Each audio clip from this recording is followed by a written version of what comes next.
Hi everyone. I'm so happy that we're here again.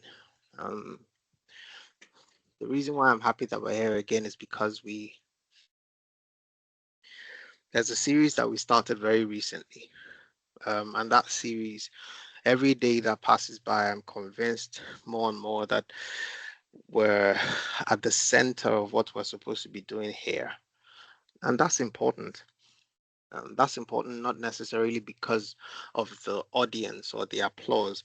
It's important because we can go to bed knowing that we're doing something that God wants us to do. If you're joining us for the first time, I'd like to welcome you to Faith and Works.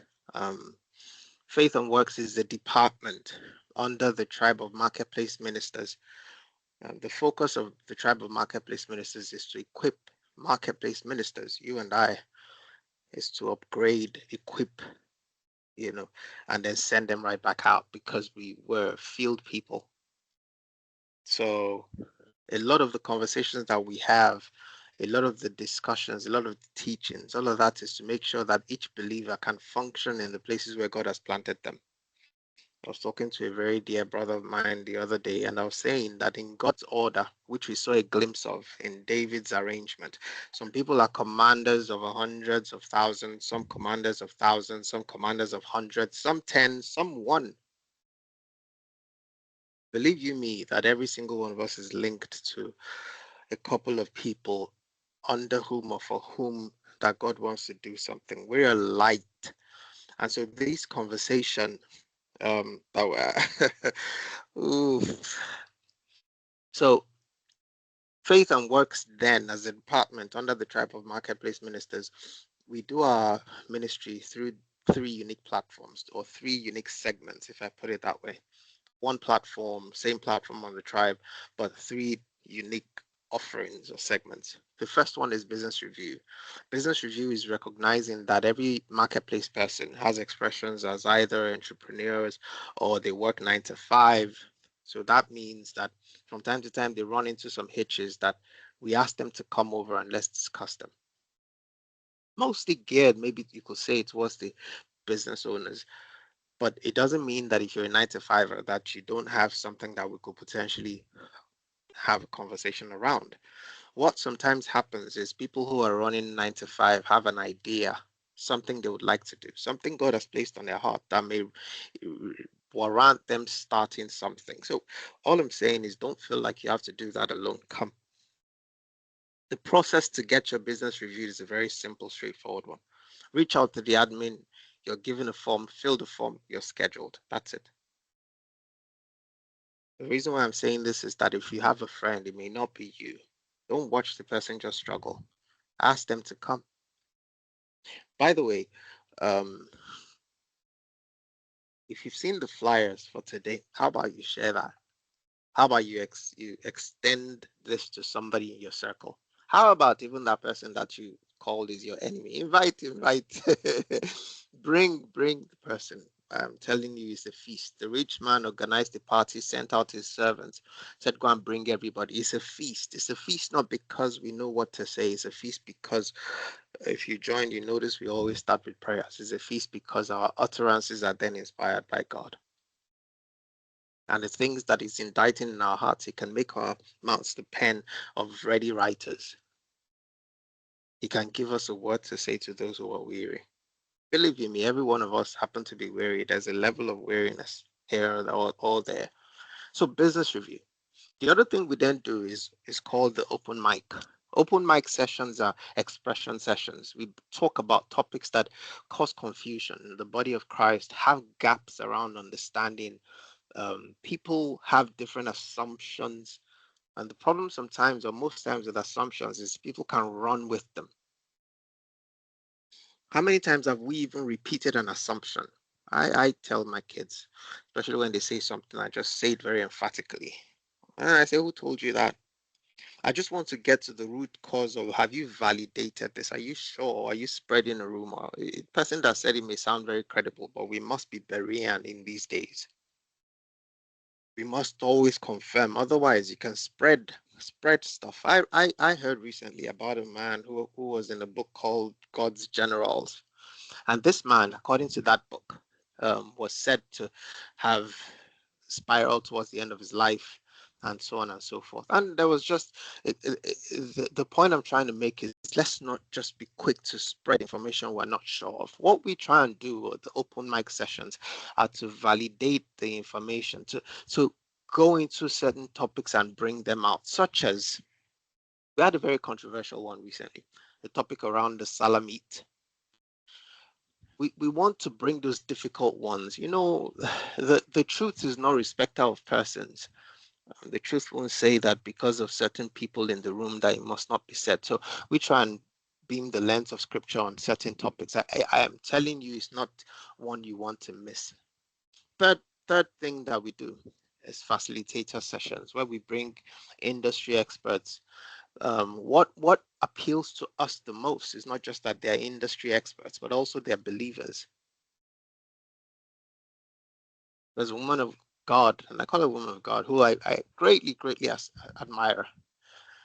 She's Nigerian, sat on the board of a bank, first woman to do so. I don't think there's been any other woman after her to sit on that board. And when you hear her talk, it's not just that she knows scripture, it is that there is something else that is being released from her having walked the talk by faith on the platform of our faith. So we look for people who have similar experiences and bring them, because what they tend to then pass is virtue that can light some other person's fire. Facilitator sessions. Something else we started to do under the facilitator sessions. By the way, I'm giving you time to invite someone, because once this session starts, we start.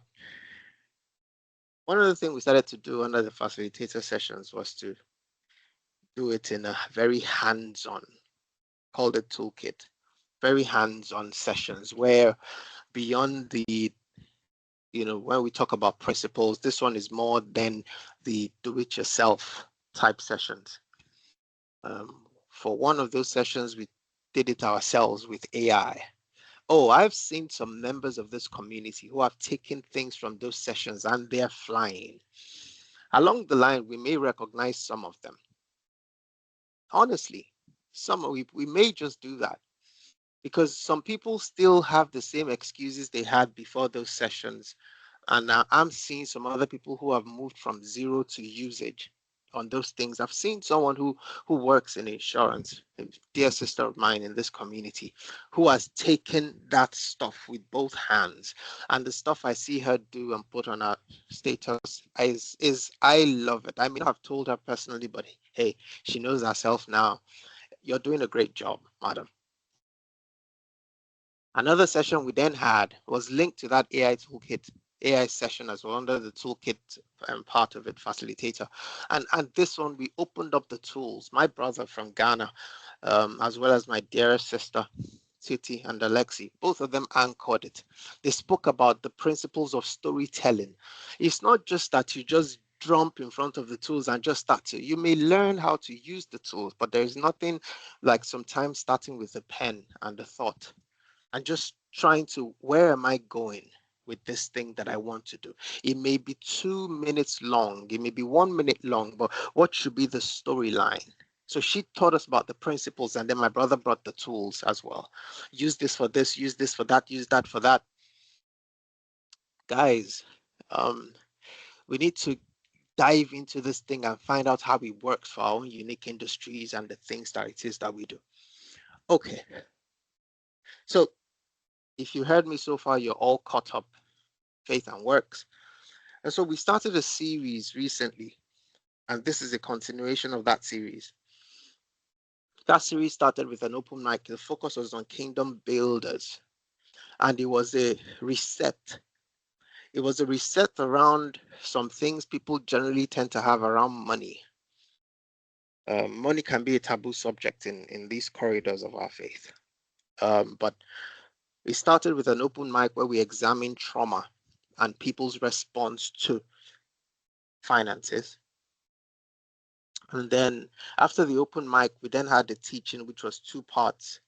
That teaching was powerful. By the way, those who have been consistently joining, remember we said that the certificates will be given to those who have consistently attended. So we are keeping an eye on that. I'm going to try and do some reconciliation with our admin in the coming weeks so we know who are the people lined up for to get those certificates. The certificates will be issued at the end of this course, and it will be because you've attended a certain number out of the total number of classes. And so today's topic is personal finance. Know where your money goes. I'm going to start sharing my screen, and I just need a thumbs up from anyone who is able to see my screen. If you can see it, you will see our wonderful logo, the Tribe of Marketplace Ministers, Faith and Works Clinic Finance Series, Finance One, Know Where Your Money Goes, and then awesome. Thank you for that. It's not too late to invite that person. Please put it up on your WhatsApp statuses. Text someone and say it started right now, you want to join, and I'm going for it. Before I carry on, is there anyone who's joining us for the very first time today? Very, very first time that you're attending Faith and Works. Can I see by a show of hands? I'm going somewhere with this. If today is the very first, can you raise your hand for me? If you're joining us for the very first time today, can you raise your hand for me? Okay, awesome. I can see S.A. Ajab. I have a feeling I know who that is. But is there anybody else other than my brother? Okay, I see Claire Odalo. Awesome, awesome. Any other person apart from, okay, it's 3 people now. Wonderful. Okay, Bukola, lovely. Okay, anybody else? Don't be shy. This is a family here. We're united by Christ. Don't be shy. If today's your first time, you don't know, maybe there's a gift waiting for you, by the way. So don't go and okay. Okay, awesome. The person who has mother written on it, you're the only person whose name I don't know. So are you able to speak where you are and just tell me what your name is? Mother. My name is Mother. I'm Oh, from for real? Okay. Where are you from, mother? Namibia, Namibia. Okay. Who invited you? Tolonga. Oh, wonderful. You're welcome. Nice to meet you, Thank you. to have you here. S.A. Ajaba. Is that my brother? Brother Sunday, Kings and Priests. Is that you, sir? Yes, sir, it If you're is. able to. Oh, wonderful. That's my brother. He's a member of Kings and Priests. Kings and Priests is another arm of the Tribe of Marketplace Ministers. It's focused squarely on men. You may hear on the announcements later on, we do have a ministry that is focused squarely at men, equipping, building them. We even have a program tomorrow. You hear it when we get to announcements. You're welcome, my dear brother. You're welcome. Thank you very Okay. much, sir. Thank you, sir. All right. Bukola, which Bukola is this? Are you Wait. able to? Oh, nice. This is my sister as well. She's joined us at the Lagos tribe. Oh, wonderful. Very happy to have you here. Thank you for joining. Thank you. Awesome. As soon as I started to mention people's name and maybe ask them if they could come off mute, Claire or Dabo, she quickly dropped her hands. But I saw your name. So if you're able to speak, Claire, are you still there or did you drop off? Did we lose you?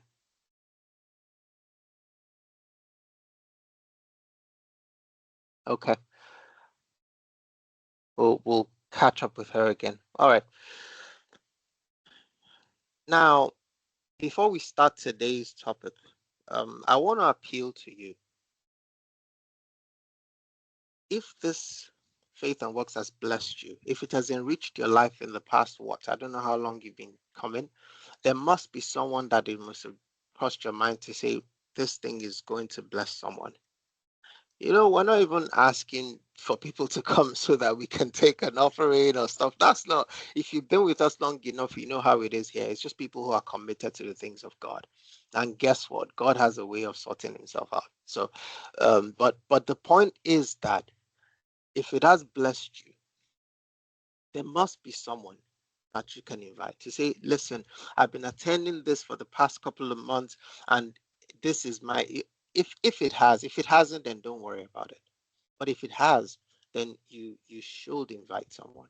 You should. Don't sit on it.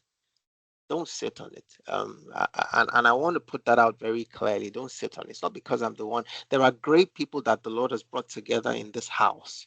And that purpose is not so that we can all shine our halogen lamps at each other. It is so that people can actually be blessed. It's not so that when we come here, we can all point our lights at it. No, it's so that we can take that light back into the marketplace, into our respective communities, and bring people to the knowledge of Christ. Okay, I'm done talking. Let's go. This is finance part one. There's a part two coming up. The whole crux of this is know where your money goes. You know something? People like money, but they don't like finance. I used to be like that as well. I put my hands up. There's something that happens when you mention finance. People sort of shut down. They think back in school, debit, credit, and whatever they had to go through in school, or the pain and in all those things that sounded like accounting, very, very tough. Their minds just shut down. This is why at the bottom you will see the basics taught without shame. The way we're going to talk about this today is to well and truly skip all those technical stuff unless where we absolutely need to pull in one or two, but it's very much a dialogue. Why is it that people don't like finance though? Why is it that people hate the word finance? They like the word money. I'll tell you why. Money is a promise, right? Finance is like an audit. Money represents what you can do, what you can buy, people you can help. Finance asks you to look at what you actually did with it. One feels like it's a possibility, the other one feels like it's a report card, especially when you feel like the grade is bad. Money is very fast. You can literally spend, but finance is like it's slow. Money is social, finance is private. Money offers identity, finance offers evidence. Then, What a okay, Sorry, Mr. Sunday, give, you may need give to your go on mind. mute. Let me mute my brother. Okay, if you're still with me, if you can still hear me clearly, can I get a thumbs up? I want to make sure that we're tracking nicely. Can I get a thumbs up from anyone? Okay, awesome, awesome. All right, I'll start with a quote. The Bible says in Proverbs 27:23-24, that be diligent to know the state of your flocks and attend to your herds. For riches are not forever, nor does a crown endure to all generations. Remember when I said that when it comes to money, you will say that money is a promise, finance is an audit. The Bible is very clear when it also comes to that tracking bit of it. Know the state. Stewardship talks about sight, not guilt. Okay, first of all, before we begin, this money conversation we're trying to have is a mirror discussion. I'm just going to put the mirror in front of every single one of us, and then we can use that to do our assessment. We can also use that to begin to incorporate some things going forward. Most of us know the name of our favorite actor's latest movie. There's just some things that, if we're to do a guessing game, you can quickly pick it like that. But when it comes to, we can like to sometimes bury our heads in the sand. We don't want to acknowledge it. We sometimes feel like if we look away from it long enough, it'll go away. Somehow, something will.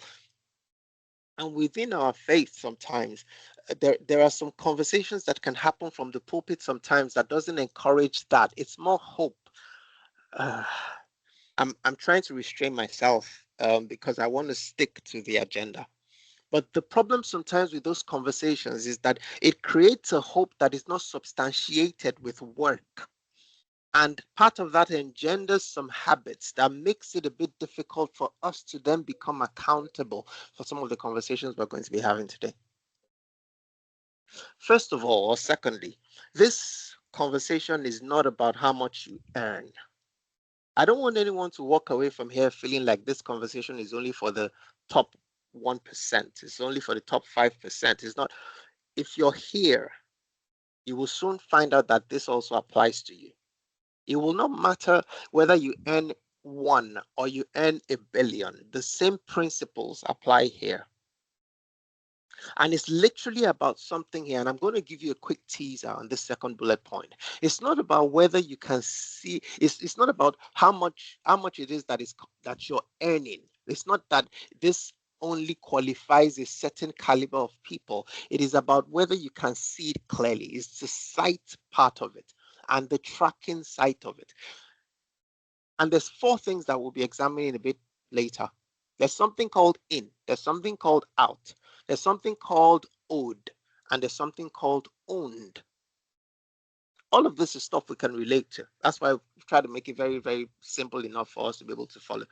The problem sometimes with if we refuse to see it and continue to see it is that we cannot fix it because we're refusing to look at it. Have you seen some? And I'm there's a maturity portion to this statement I'm going to say.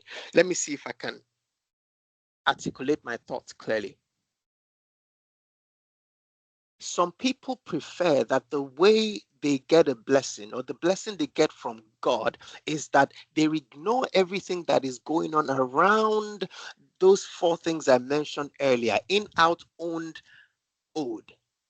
But maybe there's an opportunity that God can just ask them to take something and just drop everything on the pulpit, and then boom, that place they are not looking at, their account balance or the state of affairs as it relates to their account balance, that boom, that thing just explodes. That maybe if I turn my back to what's going on there and I rather find a way to trigger a certain kind of supply, then that place can always be taken care of. There is a place for you sowing and reaping, especially in the way I've described this. But more than often, that thing should be on instruction, not because something was said that moved you. Our emotions can be moved, and that's a tricky thing. But God doesn't, even though he can work through spirit, soul, and body in terms of your emotions can be invested in what he is doing, but it cannot be the only yardstick. And this is why a lot of believers, I don't know which part of the world you're calling from or joining this from. This is why a lot of believers sometimes they can want to, because of something that has been said, just carry everything and just go and dump and then be using their eye to look at why that account balance isn't rising. I'm talking about a certain responsibility that we must take away from this conversation with respect to our personal finances.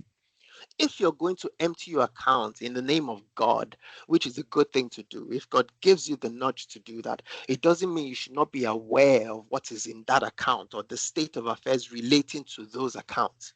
Okay.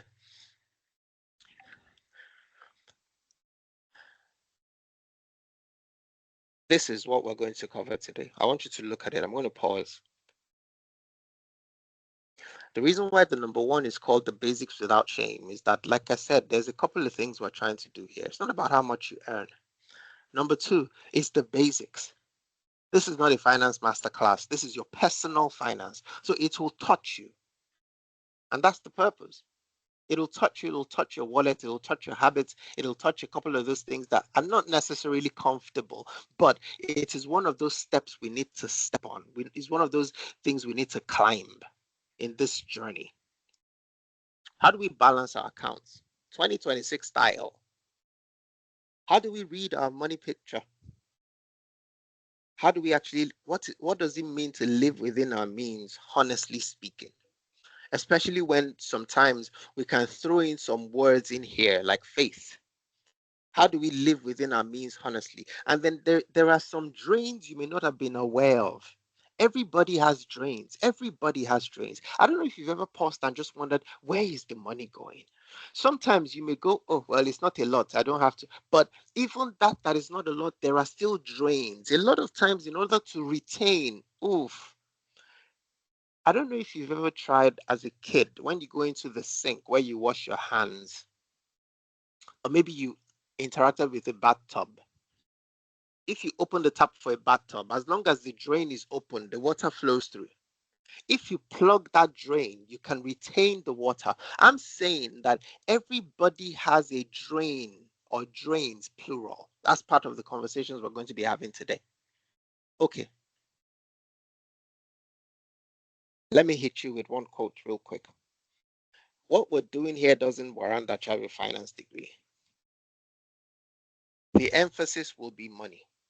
One of the emphasis, rather, is going to be habit. Habit. About 3 or 4 weeks ago, we covered something at the Lagos Tribe Faith and Works. We're talking about building the legacy one habit at a time. And can I quickly explain that we are the sum total of our habits? Every single one of us, we're the sum total of our habits. There are a lot of times we like to feel like maybe things are out of our hands. I'm not saying that's impossible, but by the time we do a bit of a more, you begin to dig a little bit further, you may find out that that particular place where you are, where we are, has a lot to do with some of the habits we built up as well. And one of the most difficult things to get rid of is a bad habit.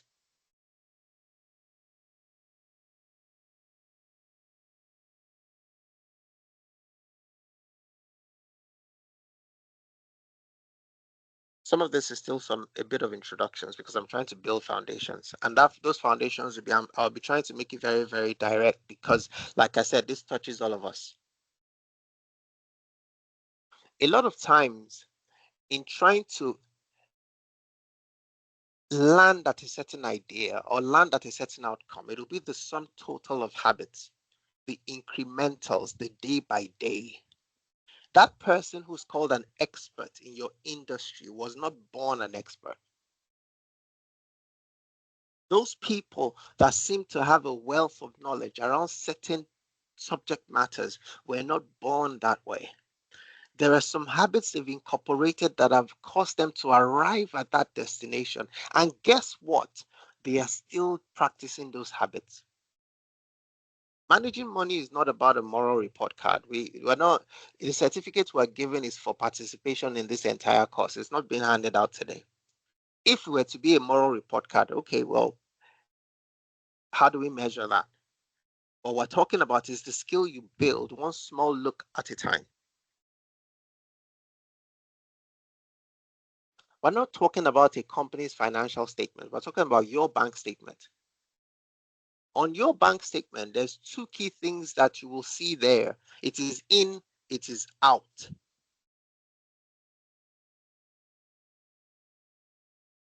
What we're trying to build here when we then talk about habits is the tracking.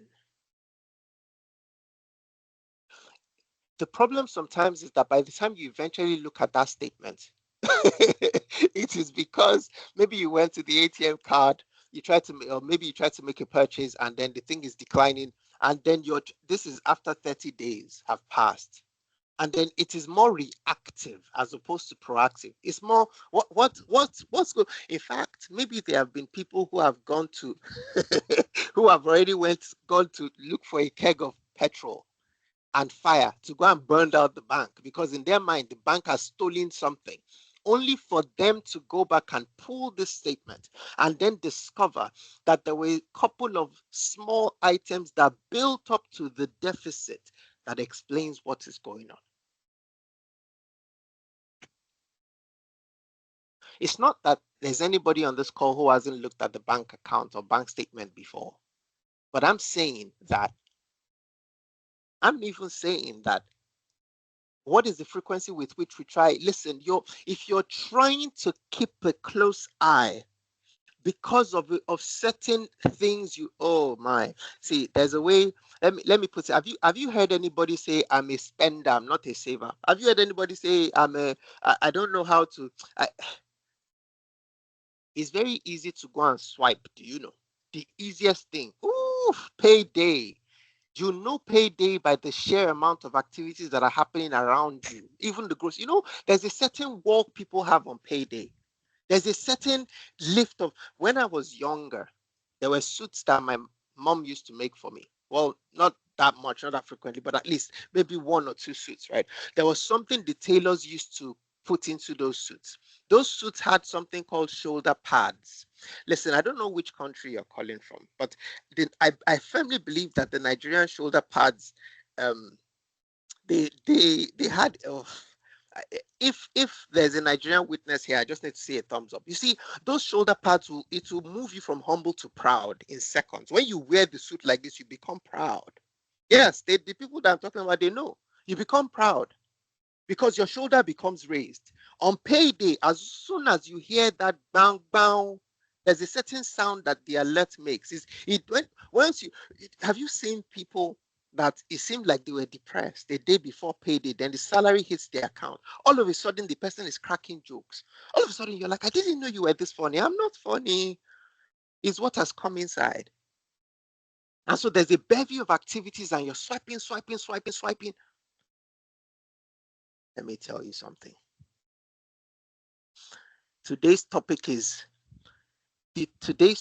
personal finance. Personal. The intention is to use a red hot iron stick and use it to poke you. The habit we're having is more reactive when it comes to tracking what is going on in terms of the movement, your bank statement, as opposed to someone who has determined that, you know what, my natural wiring is, I find it easy to spend. Can I quickly point something out to you? Maybe you even know someone. There are some people whose wiring is to save. Ooh, I know people like that. They will strip down the last kobo, the last cent, up to what they need for just expenses for the month without everything else to push it inside somewhere to go. There are people whose wiring, and those people can be starving. They will never. In fact, if the temptation becomes too much, they will take scissors and cut that ATM card. There are people like that. But most people are not like that. It means that a lot of time, it will take a lot of discipline and some other factors in order to make sure that you're able to keep a certain target you've established. What I'm trying to highlight on this particular slide is that even if you're looking at this statement, you may want to look at it a couple more times than the ones when the proverbial stuff has hit the fan. And then you're trying to understand what's going on. Okay. Let me move on. There's a mystery. I don't know if it has happened to you before. And the first time you encountered that mystery, what happened was you thought your bank was playing games on you. You know that there's a certain balance. It's almost like your bank account has two different balances. It's almost like I know what is inside my account, but when I check, they are telling me that this is what I can actually spend from what is inside my account. And you're wondering, what's these bank people, they like to steal my money. No, they may be stealing your money in other ways, but let's go to the basics. There is something called real balance. There's something called available balance. And ladies and gentlemen, available balance is equal to your real balance minus what is pending. Let me help you explain. Sometimes you go to swipe. As you swiped, they give you the goods that you've paid for. But you see, that debit, that amount that you paid has not settled. The word settled means that that money that you have given out in order to collect a certain service or a certain goods has been accepted on the other side. Sometimes it's still pending because there's something called, and again, I don't know where you're coming from, but it's the same principle. It just happens a bit faster in some other countries. There's something called interbank settlement. Interbank settlement simply means that my money is in bank A, and I'm making payment, and it needs to go to bank B as an example to clear. There's a clearing in between who is like a referee in the middle who is saying you want to release $10. This other one is supposed to collect $10. So $10 debit on your account, $10 credit on the other person's account. If you're still tracking with me, can I get a thumbs up? Again, this is very basic. There's someone who has a grace for delivering the most basic stuff, and oof, because I've interacted a lot with that madam, I'm hoping that there's something flowing. If you're still following me, can I get a thumbs up? Okay, awesome. Now, that settlement can sometimes be delayed for various reasons you do not know, especially if it so happens that maybe you crossed the border, or maybe the payment you made is on a foreign type scenario. Maybe you're paying, when I say local, I mean maybe everything that you're paying for is within your local interbank community. Maybe you're buying something from eBay or from Amazon, and for that to happen, it means that there's some clearing that needs to happen outside your local constituency, in quote. So it may mean sometimes that even though you have collected the thing for which you paid for, that money has not cleared. So it is sitting in a place pending the clearing. There is a lock on the transaction because it has acknowledged that you have paid certain money. It just hasn't cleared. What I'm trying to say is that you should know the difference between what is available, what is real. And the point sometimes is that because if you go back to where we're coming from, you don't look at the statements as much as you should. You're not reconciling what is you have actually done. It means you may have a false assumption around what is truly yours. And before you know it, you can enter negative. I don't know if it has happened to you before, but even within your local constituency, it is possible for you to enter negative on your account without it being a kind of credit card situation on your debit account. Okay, I'm still building up here. What I'm asking for then, having established the fact that we don't track as often as we should, tracking as often as you should could be weekly, as an example. You always have this sit down with yourself. We sit down with ourselves in front of the mirror at the end of every month and say that I need to always keep an eye on all the things that I need to, this cannot happen. Then the next alert comes in, we wear the shoulder pad, go out and repeat the same thing. So what we're saying then is, let me put everything here. Sometimes the way to do a trend is to see how you've done in the past, and that gives you an idea of what you need to adjust for the future. Sometimes, let me even give you an example. Do you know the transactions you should be scared of the most? The smallest ones, the cheapest ones. This thing just costs 300 naira. Oh, it's just 200 naira. It's just. When you do that, when you do it 50 times, it's not just anymore. When you do it 20 times, it's not just anymore. And this is where a lot of people are caught out. Because if you actually go back to your last month's statement and you analyzed it comparing with 2 months ago statement, you will learn some things about yourself that you actually didn't know. Do you know there are some people who convince themselves that they are not a sweet tooth? Their bank statement has revealed otherwise. There are some people who tell themselves that they are fit farm. But when you open their last 2 months bank statement and last month's statement, you will see gala that they sell in our Lagos traffic. You will see it more than 50 times. I'm saying that this process of us actually sitting down 15 minutes once a month to say, let me take an inventory, let me take a picture of who I am. Your spending actually shows you who you are. Guess what? When you open it for the first time, there are some transactions you will quickly recognize. There are some you will not recognize. Those ones that you cannot recall, that you cannot remember, put a mark, put a question mark beside it. And I'm saying that when you do this, it will tell you a lot of things about yourself. It will also help you catch what are actually errors. For instance, did you pay twice for a transaction and you didn't even know? Were you debited twice and you didn't even know? Is there something else that is going on your account that warrants you having a conversation with your bank? I know that there are attacks called things like the salami technique and rounding down, and today is not the day for those kind of things, but I know that it is possible for things to happen on your account that you may not just know. I'll give you an example. These two attacks that I mentioned, the difference is decimal point. I can write a script. I can actually write a script. And that script, the single purpose of the script is to say, go into bank A, remove 10 naira from every bank account in this place. Every single bank account. If it's naira, remove 10 naira. If it's dollars, remove $2. Imagine if I go to a bank like GT Bank and I run that script successfully.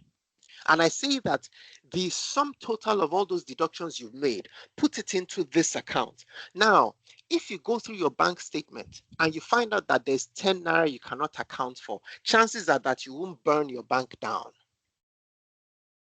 But if you're seeing 10 naira deducted every month for the past 6 months and the narration in front of it, then there may be cause to suspect that there is something else going on. Some people will still shrug and say, it's still 10 naira. But think about the person who ran that script. Think about the implications of removing 10 naira from every bank account in a bank like First Bank. Think about what that balance will immediately be. And it does it in every domiciled account for the currency that is holding. Again, if it's 10 naira that is deducted, you may not shout, but it could be more. So I'm saying that apart from even what the reconciliation does for your habits, there's also what are the errors, what are the frauds. If you've been debited twice or there is a refund that you were expecting, those things you will catch it. Don't just do vibes and chill. Let's not look backward. Let's look forward. You may just be validating a habit that has no business there. Can I tell you that part of the reasons why we're doing this series? Remember, we said it's a reset to the God divine order.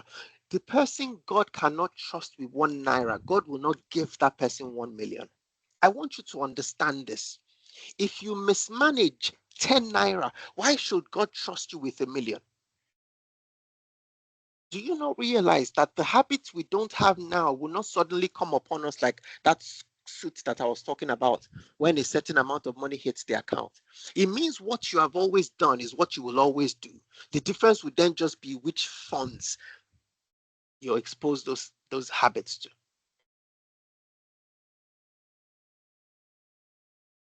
And this is the point I was trying to make. It's not necessarily the big theft, but you see, if there's a deduction that is consistently leaving your account every month, the risk that exposes you to is that it shows that there is a certain access to your account. Let me tell you a quick story.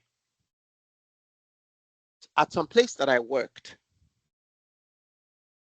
there was a security man that I was very good friends with. He knew a place where I really liked to park. He would keep that place for me as long as he could. So we became friends. We used to gist. He was an older man, so we just cracked jokes a little bit. One day, I saw, not one day, like a couple of maybe 2 or 3 days back to back, I saw that he was in some kind of mood. He wasn't talking, he was withdrawn, he was sullen. I thought that he was there are sometimes you don't want to ask people what is wrong with you. And this was a very long time ago, by the way. This is easily over 10 years ago. There's sometimes you don't want to ask people what is wrong with them. You know why? When you ask someone what is wrong with you, that's when the person will, you have opened the door. Let's, again, and I'm recreating what happened in that. I'm just rehashing it to you. So when I saw his face was long like that, in my head, I'm like, this man. But I couldn't help it. So I asked him, I said, what's going on with you? He said, okay, something happened. He said, I said, what happened? He said, last year, at exactly this same, he gave me the date, like about a week ago last year, 10 years ago, remember, that a certain amount of money entered his account. Let me just check that I'm still tracking correctly. Are you guys following? Are you guys listening to me? If you're, can I just get a thumbs up? I just want to make sure that you're okay. Awesome. He said about a year ago, on a certain day of the month, an inflow just came into his account. Then, if I remember correctly, it was about between 400 to 600,000 naira. Just came down. He said when the thing came, his blood pressure shot up. You don't understand. The man's salary monthly I mean, he wasn't very well paid. Let's say his salary was like maybe 25,000. When they remove all the taxes and everything, maybe 22,000. You know, one of those kind of situations. And then he saw that, he said his blood pressure shot up. He said within 3 hours, the money was withdrawn again. So he was wondering what happened. Like, did he dream? He didn't dream. He was looking at the text messages. He even showed me the text messages. A year after that incident happened, the same exact thing happened again. Same amount of money entered his account. Guess what this man did? As soon as he heard bang, bang, in my country, in Nigeria, alerts that bring money in, we usually call them bang, bang. So when you hear a Nigerian say bang, bang, you just know they're talking about money and alert. He said as soon as he heard the first bar, he didn't wait for the other part of the bound. He was already inside the bank. The second bound met him in front of the counter. So it was back bound. He appeared before the counter and he withdrew the entire money. He withdrew it. The man withdrew it and he kept the cash. At that point, you must know that my defensive instincts kicked in. I asked him, I said, sir, are you sure you want to be telling me this story?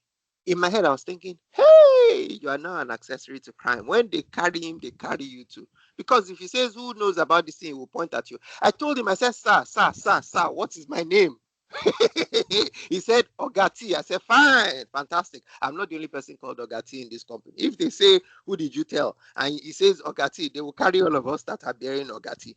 In any case, he withdrew the money, went to keep the cash, kept it in his house, didn't come to the office for about 4 days, waiting for someone who would knock on his door and arrest him. Nobody knocked on his door. Nobody arrested him after 4 days. After 4 days, he went to buy a car, fairly used car, and that's how his taxi business started. Ladies and gentlemen, what happened there? I'm linking it to this thing I'm saying here.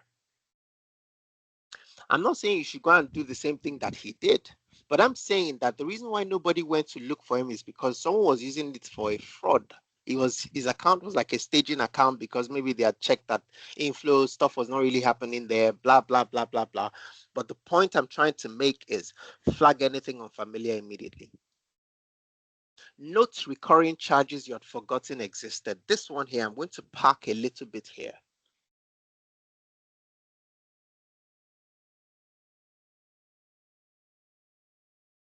The problem sometimes is that we have some subscriptions that we are not aware that they're still recurring. Sometimes those subscriptions are for small amounts of money, 50, whatever here in your currency, 100 here, 1,000 there, 1,500 there, and they're still running because at the point that you subscribed, it was a little. But the problem is that even if it's 10,000 that is coming out every month, in a year, that's no longer just small money.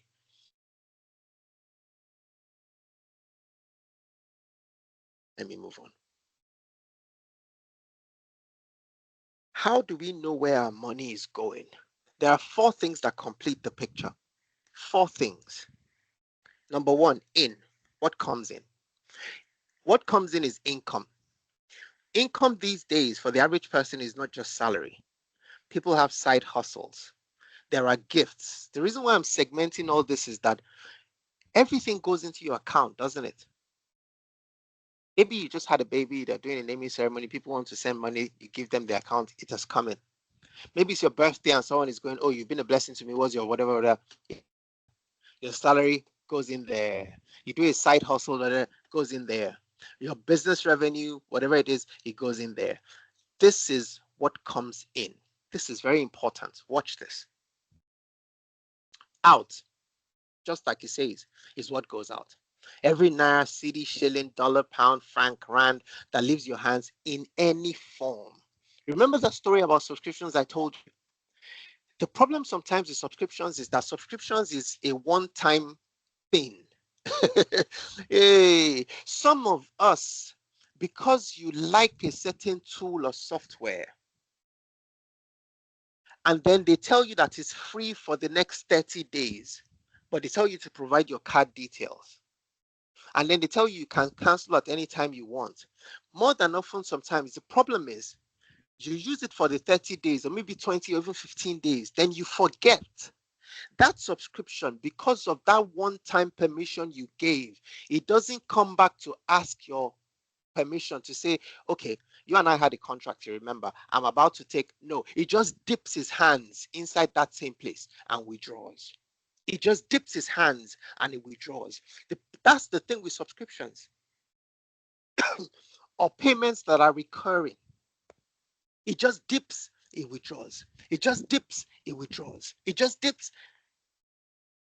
Everything that goes out from everything that comes in. What else is in the picture? What you actually owe. Are there loans? These days for loans used to be a very big word. You know why? A big word because you need to literally approach a bank or a facility that offers loan services. You fill out forms. It was a very tedious process. You will get the loan and everything. But these days in 2026, you can get a loan in 15 minutes. Oh, there are people who have put themselves in all sorts of stuff because you can literally get in 30, you can get in 15, you can get, there's so many apps these days that allow you to take stuff. In fact, there were some apps that were being done by some Asian companies that it will ask for the number or details of your guarantor. And then when people started to default on their loans, it will start texting the guarantor that this person is defaulting. And it was just a mess. I've heard of people who have committed suicide because they couldn't keep up. And the way the loan companies were asking for the stuff put them in shameful situations, all sorts of stuff. The point here, though, is what you actually owe. Loans, credit card balances. This is another problem right here.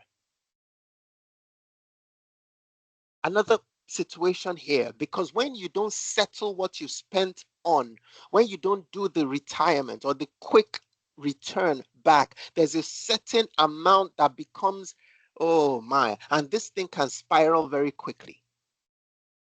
Oh, how about buy now, pay later?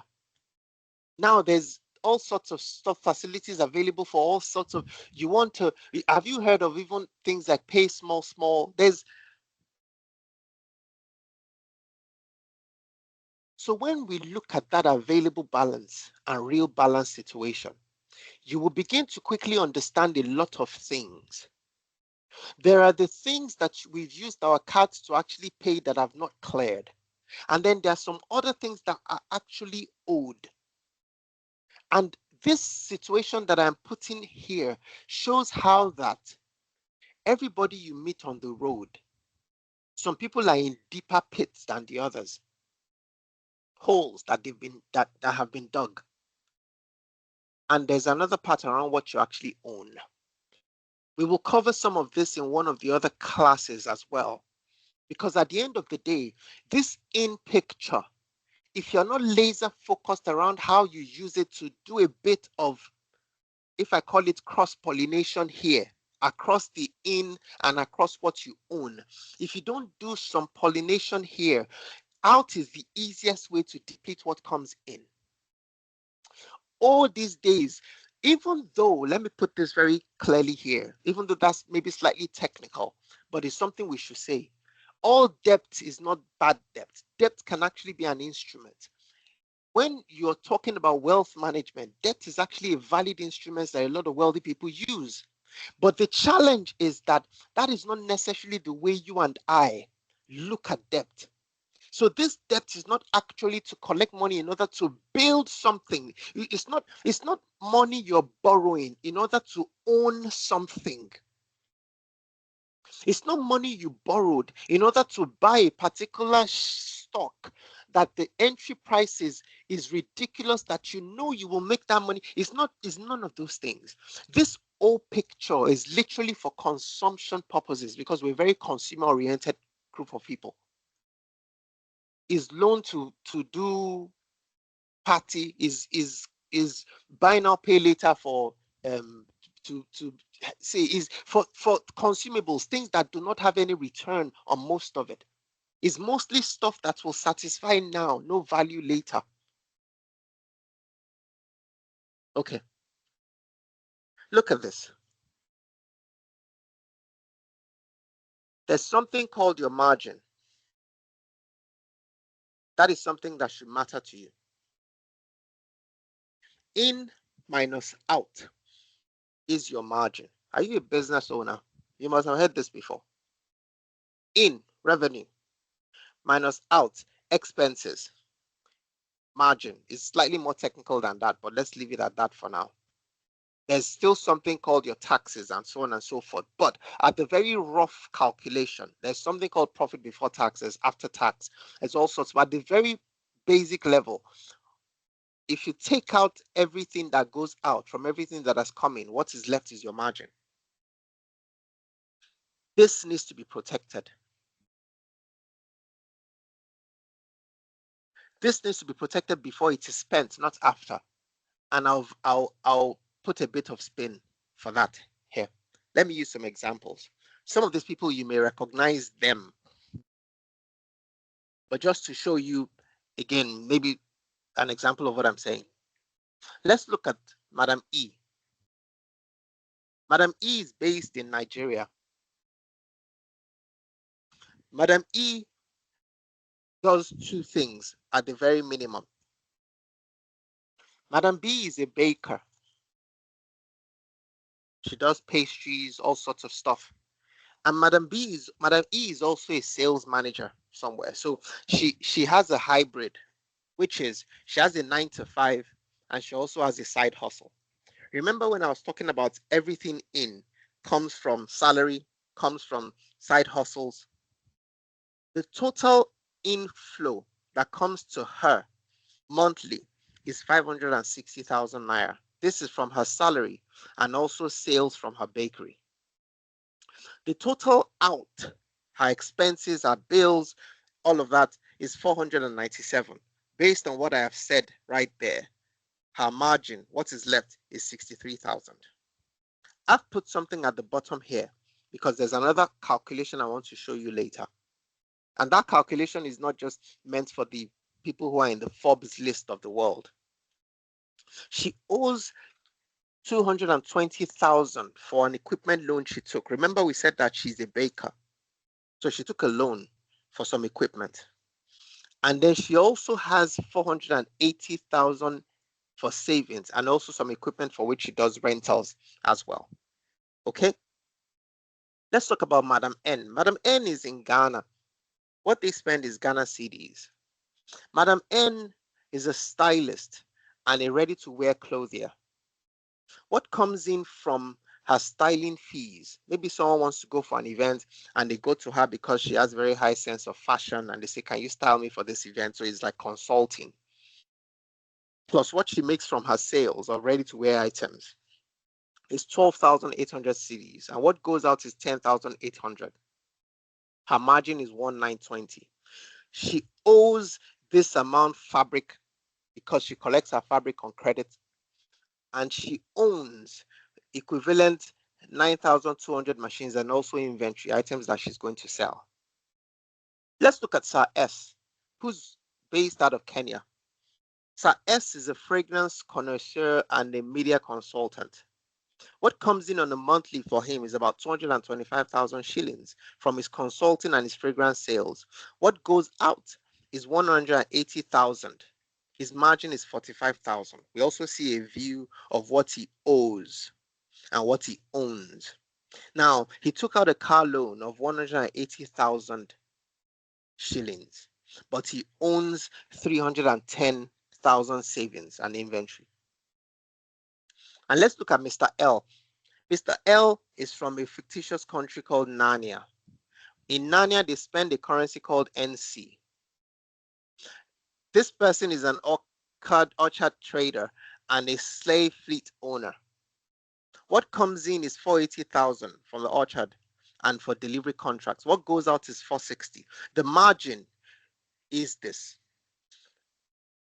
If you look at it on face value, everybody has a positive margin.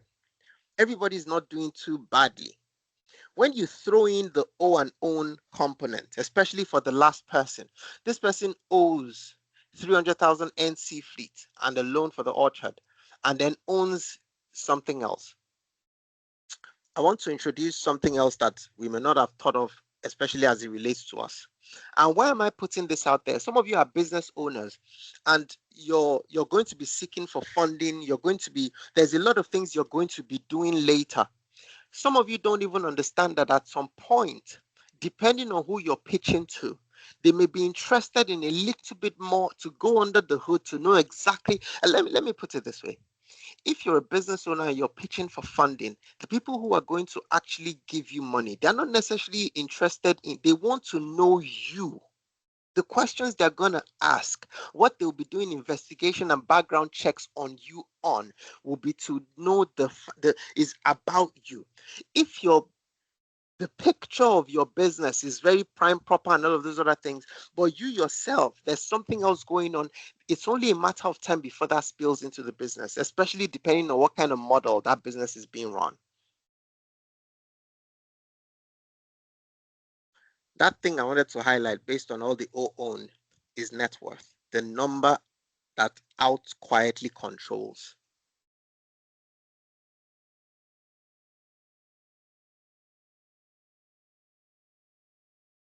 Same picture. Remember, all of them had nice margins. Well, relatively nice. It looked all positive. When you look at this man here, you see that his net worth is actually in the negative. And the biggest challenge is because of something he owed. He had a big asset whose cost was never fully budgeted for. If I were to translate this to you, there are some things that we think they are assets, but they are actually liabilities. An asset brings money in, a liability takes money out. So what is it that in this hour know where our money is going or where our actual money is? The question is, what is taking that money away? And I've told you one of the key things is we need to begin to track on, first of all, what is your money personality? Your previous bank statements will tell you, it'll tell you a lot more about yourself than you usually care to know. When you then do a bit of a complete assessment on ourselves, in terms of what is coming in, what is going out, what we owe, what we own, it will quickly give us a picture of, when you do this, you will quickly understand that there are some things that you have in your life now that maybe it's not the right time. Maybe or some decisions you want to make that you go, not necessarily. And the reason is simple. There's a cost that nobody really considers. There's something called the total cost of ownership. Let me paint the picture for you here. People usually have an argument around, is a car an asset? Is the car a liability? I would say that there is no flat answer for it. It can be an asset, it can be a liability. The question that I must ask you though is, do you know what true cost of ownership means, or total cost of ownership? More than often when people want to buy something, the thing they are focused on is only the cost, not necessarily the total cost of ownership. So someone who wants to buy a car, and I'm not saying the principle of buying a car is wrong, but a car will take fuel every week. That's standard. Insurance every year, that's standard. Now, when it begins to come to servicing and parts, that will determine what kind of car. I know someone who was working in a job where collecting a fairly okay salary, and then the guy went out of his way to go buy a particular top of the range. It was a Range Rover kind of thing. You see, the difference, the problem is not that the person wanted to buy a car. The problem, though, is for the average person who wants to service their car, and for some other group of people who want to service their cars, servicing and parts can be the difference between you can be the difference between you're stuck right now or is something you budgeted for. Let's talk about a generator. Some people cannot relate to this, but those people who can, petrol every use, servicing, oil changes, replacement parts. I'm not saying don't buy a generator, but I am saying that when you're looking at the cost and you're asking yourself, can I afford it? Don't keep your eye only on the car or only on the generator. Always consider the total cost of ownership. So what you should be asking yourself is, okay, fuel, can I afford this every week? Check, I can. Insurance every year? Check, I can. Servicing and parts. You may not know this until you go and ask, what are the typical costs? Then you will find out that there's a range and you go, oh, no, this one, no. This would then rule out some particular spending based on what you've done your budget for. Same thing.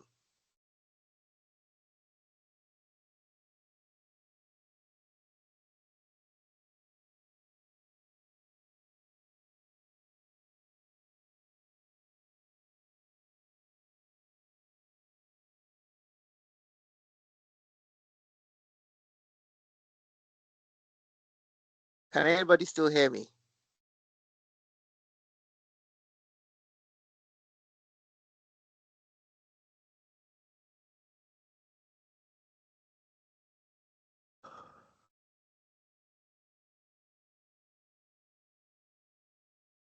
Can anybody still hear me?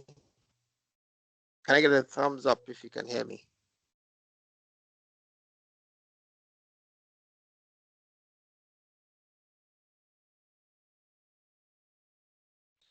Yeah, we can hear you, and we're doing the thumbs up. I don't know if you can see.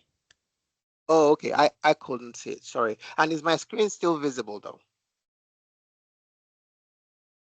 Yes. Okay, awesome. Thank you so much, Madam Gochi. For some reason, I couldn't see the thumbs up.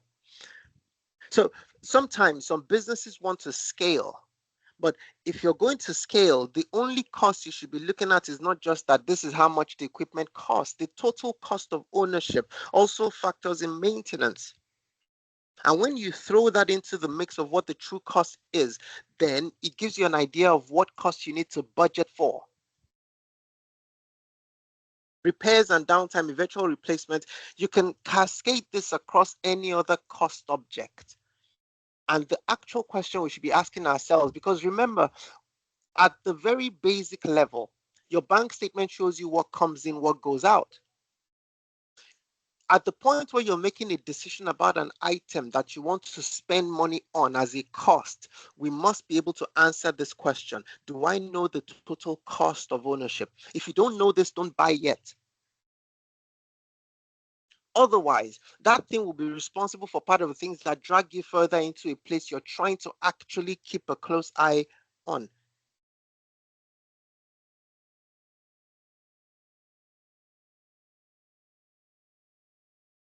The previous scenario where we're looking at different people from different countries, this is our friend from Narnia.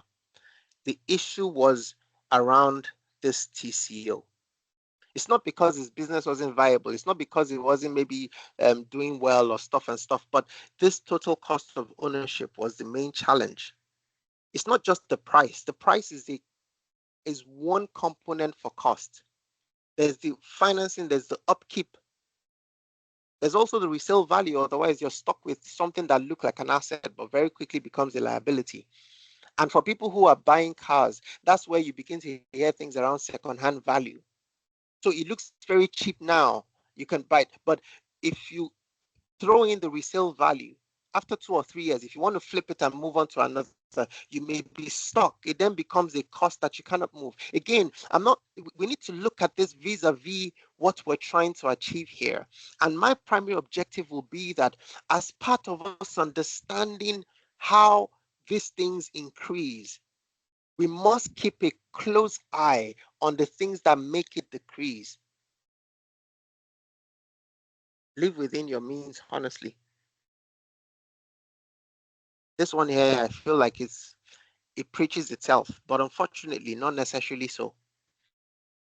People's taste buds are far, far, far, far higher than what they earn or what comes in. The problem sometimes as well, and maybe I should mention this, is taste buds are very flexible. Did you know? You may be at a certain earning point A.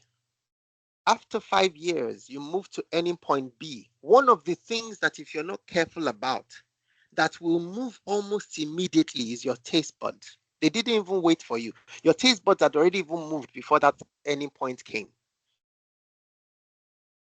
It means that the person who was earning lower was maybe saving more than the person who is earning higher. I'll tell you a story. I think it was my mom who told me the story. I can't remember who it was, but it was one of those lessons passed down from an older generation. It was about 2 people in the office and the time period of 10 years. 2 people in the office who started as maybe officer or something like that, started at the same level, small earnings and stuff. And then they started getting promoted. And the way you will notice that money was already coming was that the one of the 2 people, things were visible, physically visible, to show evidence that the person was progressing. It was the way the person dressed. It was the cars the person had. It was all of that, until a 10-year period came and that job, whatever situation, ended. And everybody was shocked when the second person, almost the same day as when that job ended, became I don't want to use the word pauper, but it was literally that. All of a sudden, the cars were gone. And then when the true story began to emerge, what happened was all of that was facility. It was all financing. And the second person had built 2 houses. One was out for rent. And all I'm trying to say is this: live within your means honestly.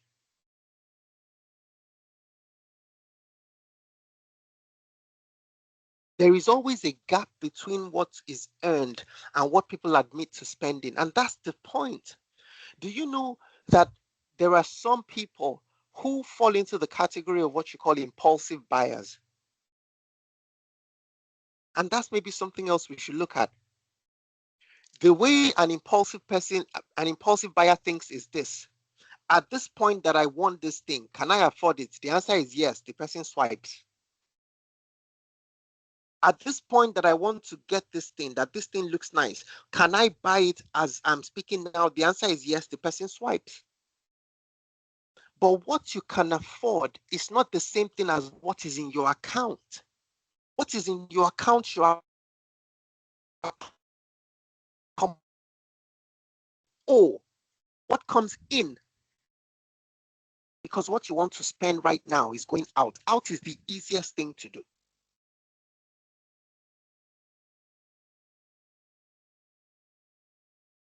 Someone said something. He said wealth is not visible. Wealth is not visible. There comes a point where it becomes visible, don't get me wrong. But that process when you're building it is not visible. It's not visible. Are you going to nail your stock certificate on your forehead? Are you going to put the keys of the house around your ears? The equity in that business that the person owns as 30%, are you going to write it on your chest that I own 30% of Piazza? Those things are not visible. But you know what is visible? These are the things that we have seen in the scenarios of these people. I want you to pause and begin to picture the last couple of transactions that you've done. sometimes these are things that you will actually tell yourself that I don't need. These are things that you actually come to realize that I didn't need to. The problem, though, is we've not had frank conversations with ourselves to know our proclivities, to know what our money temperament is. Whether you like it or not, you have one. I want you to go on a discovery with yourself. Print your last 2 month statement and your last month statement. Start to circle. It's tedious, but do it. What will quickly emerge as a theme will show you something that is an outspend that you do not realize you have been doing it consistently. And every time you ask yourself, where did my money go? That thing doesn't come to your mind. I promise you. It doesn't click. When you do this exercise, you will see it. That's when you realize that, oh my, this subscription is still on. Some of you will say, my money is not that much for me to. You go there, you will find out that there are some things that you had no business spending. And that becomes the first step into understanding that because this is a habit that I have, it means my going forward, how do I keep myself a bit more accountable? When you begin to look at the kind of picture, you will realize that an answer will be, don't go to this place. Don't go, don't go, don't go, don't go. If you step inside this place like this, you will do this thing. Don't go, don't go. And it will begin to enforce some certain things that will then, it will shock you that you will be able to find reasons as to why or where that thing went. Let's do a honesty self-check. Because of my time, I'd wanted us to do a live poll. But because of my time, I'm just going to put it out here. Let me see. Yeah, because of my time. I wanted us to do a honesty self-check. Questions here. The poll was an anonymous. People were just supposed to go there and just click yes, no to all of this. I kind of have an idea where most of the answers will fall, but we can look at it ourselves. Let's be honest with ourselves. I have 4 questions for you. Do you know this month's income to the exact figure? Not a rough guess. Do you know how much is coming through? That in bucket, you know how much your salary is. You know, even if we're working with just your salary, do you know what the exact figure is? Let's go to question 2. Have you already borrowed or used credit to cover ordinary everyday expenses and it wasn't an emergency? Because you know that the money that is coming in will cater. Have we borrowed against that income or used some credit to cover ordinary? The key word here is ordinary. I'm not saying an emergency here. Ordinary, everyday expenses. The tribe I come from, people throw parties, Owambe. So maybe someone is going to do a birthday party and they picked material. And that material is on the high side. But if you don't buy it, you'll be the only person in the office or the group of friends who will not be buying that stuff. You know inside you that that thing is overpriced. It has no business being priced that way. But everybody else in the office has bought it. So have you told the person who is selling it that, give me, don't worry, I'll settle it at this month? So this is an ordinary. In fact, I cannot even call it everyday expenses, but it's something because you're trying to keep up with the Joneses. Or is there an outing? People say they want to hang out at doing. Guys, let's tell each other the truth. There's a hangout. It looks like is you see, at the end of the day, we're going to really ask ourselves how many of the business-minded events we think we are attending and what they really are. Some of the things or the circles that we go to, and it may look like it's not a lot. It's 15 people. Everybody's contributing 2,500 naira. Everybody's contributing 100 CDs. Everybody's contributing 500 shillings. And the name of the stuff is Business Connect. Businessmen gather. You know, but you've been going for this thing now for 6 months. One business idea like this has not crystallized. one network like this has not materialized. Let's call it what it is. Is people just going to go and eat and dance and laugh? And I'm not saying there's no place for that, but have you borrowed or used credit? I want to be a bit more direct now, especially for business owners here who you have a business account, you have an app on your phone that is your business account, then you have your own salary account. Have you dipped from the business account to cover some of those business something gatherings that is not a lot of money? It's just 2.5. It's just 1.5. Have you look at all the scenarios where we have dipped our hands into what is coming in to cover for things that are not emergencies and have no business being everyday ordinary expenses? The problem sometimes is we don't know how to say no. The problem again sometimes is we're not comfortable with being the only person who is not doing that thing. Think about it and tell yourself, I must be comfortable with not buying that thing, even if I'm the only person who is not. Why? Where you're going is different. You not understand that if you cannot say no to some of these little things, by the time God gives you 10 million naira, your appetite will enlarge. That's paying 2.5 now. You will say you're not going. You will ask that, where are the full good business? All of them travel to Kenya. One where to go and host is something and it's 100K. That's the one. I'm not saying you shouldn't go for those things. I'm saying there are things that we need to use our present scenario to do an analysis of ourselves and begin to put guardrails. Could you cover a sudden unplanned expense without borrowing from anyone? If a sudden unplanned expense comes right now, what would you do? Would your default be to borrow against an upcoming income? What I'm asking these questions for is very simple. There are some things that need to go out. Everyday expenses, you cannot escape from those. There are some things that you actually need to spend money on.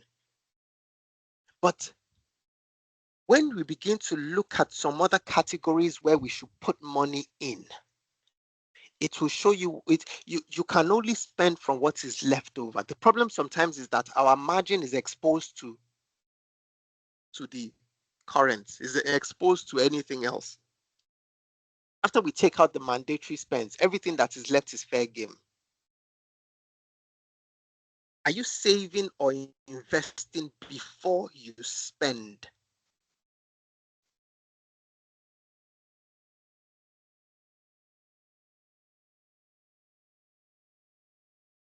You should have, you should, the bucket of what is going out should undergo scrutiny. That analysis of the bank statements 2 months, 3 months ago to know, that scrutiny should make sure that what is in the out is what actually deserves to be there. The gap between what comes in and what goes out, which is the margin, before anything happens there.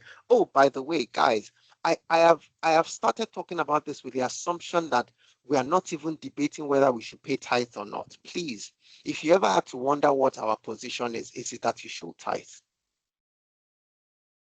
This is Kingdom Builder series, and that tithing is part of the foundation.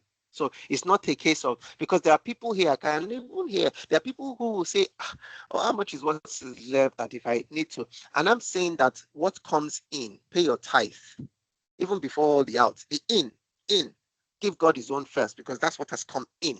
Give him, I don't want to open that bucket, but we should talk about it. So after you've paid your tithe, on the margin, the question is, are you saving or investing before you spend? You see, when we put in this block that we're putting, the question would then truly be that, can I afford this?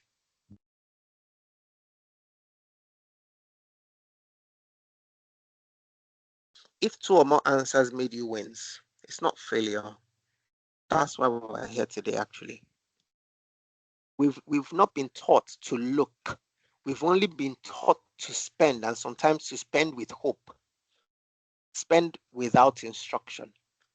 And the problem sometimes, especially, can be that the salary can keep us in a cycle, a vicious cycle. There is no plan, nothing whatsoever. And it's not just the salary, because even people that are running business, sometimes you have a very serious, there's some months that are peak months for you, and the money is just flowing. And it seems like you can actually afford those things. The question though is, the conversations we've had today around cost, what you're spending, what's available balance, what is real balance, and some of those other things, it should help us pause and actually feel a bit more accountable for this thing. Just because nobody is asking you what it doesn't mean that you should not ask those questions of ourselves. So if 2 or more answers made you wins, guys, the point here is not to say we have all failed. That's what we're having these conversations about. Finance or accountability is not comfortable. Let's talk about the drains. There are things that are quietly sucking the money that we are not as mindful of, and they are there. It's like a leech, or it's like a tick. In my dog keeping days, I love dogs, by the way. The only reason why I'm not keeping dogs right now at the moment is because I if I do that, it'll be unfair to my wife. Because especially maybe when I'm not around, she would no. But if I were to be, I would actually have dogs. I strongly know. My father-in-law keeps dogs, lovely, lovely dogs.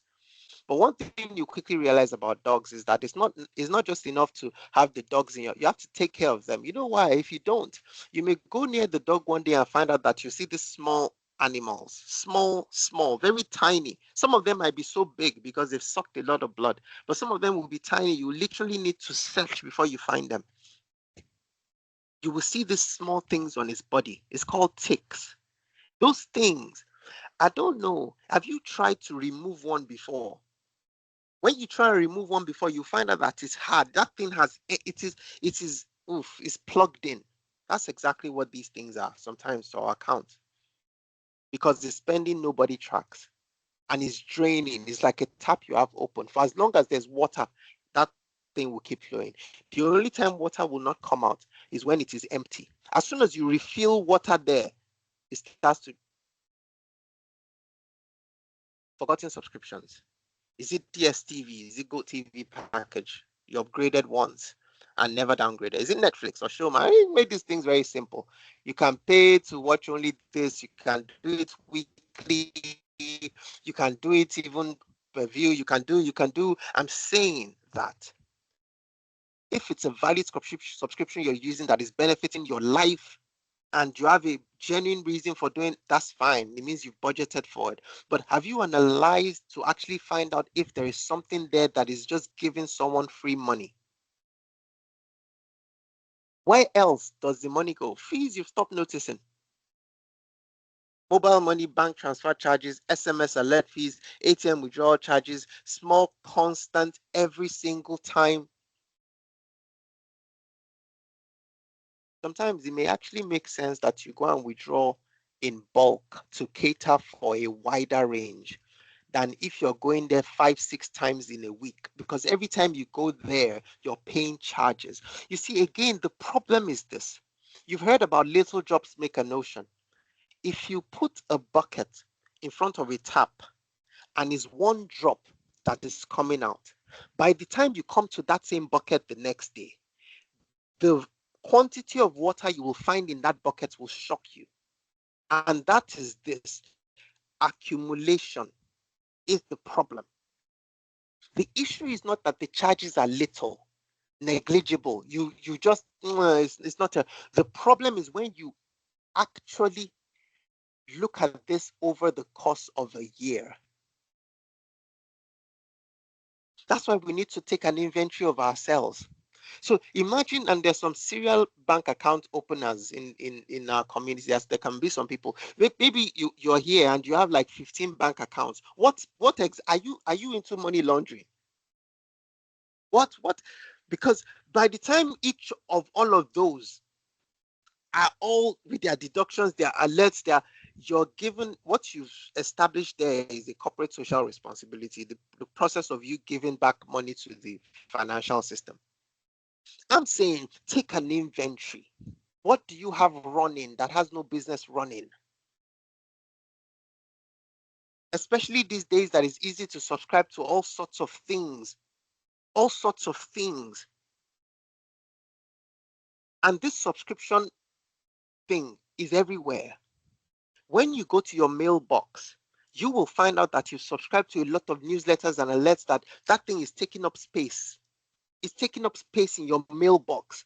When you go to your bank statement, you will probably find out again that there are a lot of subscriptions that you have that is removing, or when you add all of those charges together, go and check. I challenge you, go and check. Don't look at it on the per transaction basis. Do accumulated. And these things are very simple these days. You have your bank statement for a full year. Do you have that thing?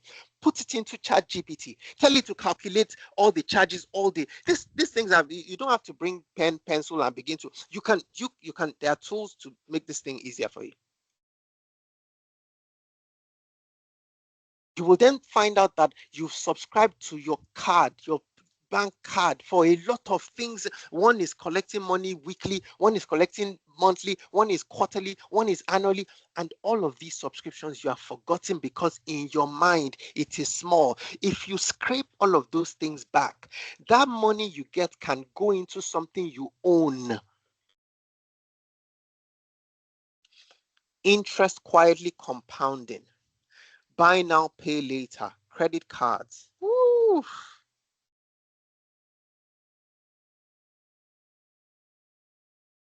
Africa is mostly a debit society. Well, not all countries, but maybe mostly a debit driven, which means your ability to pay for something is based on money you already have. But all of that has changed in the last decade or half a decade. These days, right now, the average person can buy a ticket, go on a vacation under a scheme of pay small, small. Oh, yes, I know. Go see the world and all of those things. But we must come back to ask ourselves this fundamental question: can you afford it? The issue is not traveling. The issue is that you want to do it big right now. You want to go to where is that place called in Indonesia? I've forgotten what one of those fancy islands that you buy now, pay later. And the problem with those things is that the interest. You want to buy a car and someone is offering financing. The beauty about the financing is that you're a salary earner, which means that you can just sign something right now, and within 48 to 72 hours, the car is outside. Literally, you're driving it. The problem, though, is over the course of the tenure, because what usually happens to people who do that, they convince themselves that this is not really good. The money these people will be collecting from me is too much. I will try and, what am I even saying? It's not the same as a mortgage calculation. Some of these rates are fixed. It doesn't matter if you try and pay everything to some of the contracts that people actually sign, they don't realize it's fixed. So if you say you even want to quickly pay back the principal, they will still require the interest at full payment because that's the contract you sign. People don't read between the lines. It looks very nice on paper.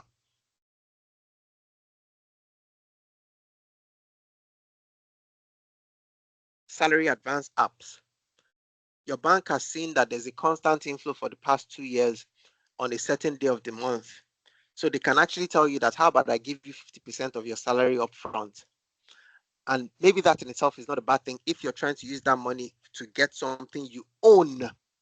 But more than often, where that thing goes is more depth, is more something that there's no return. The return is purely aesthetic. The problem with interest is that it works even, it doesn't send you the way we say it in Nigeria.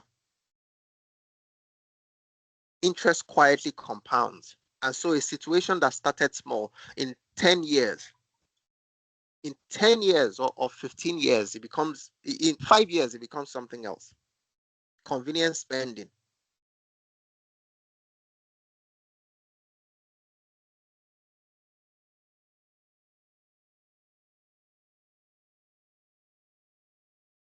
The problem with convenience spending is that